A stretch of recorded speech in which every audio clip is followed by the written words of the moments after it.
Linggo, ila-livestream na ang mga pagdinig ng Independent Commission for Infrastructure.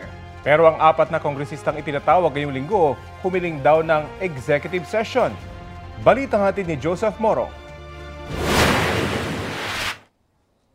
Pagkatapos ng isang buwan matapos unang i-anunsyo na ila-livestream ang mga pagdinig ng Independent Commission for Infrastructure o ICI, mangyayari na daw ito sa kanilang social media page ngayong linggo ayon sa ICI.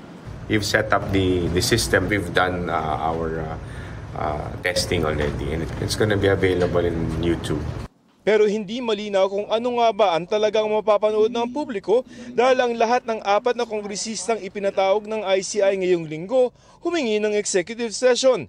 Sabi ng ICI, pagbibigyan nila ang hiling na executive session kung ang idadahilan ay pasok sa kanilang guidelines. Gusto namin i-balance yung karapatan ng taong bayan on information, at the same time the individual rights of our resource persons at kung sino man yung kanilang mame-mention o madadawit sa kanilang testimony. So we were very careful about that.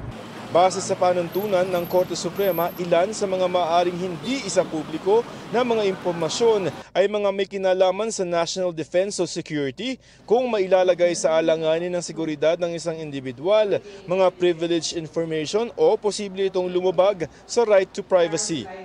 Joseph Morong nagbabalita para sa GMA Integrated News.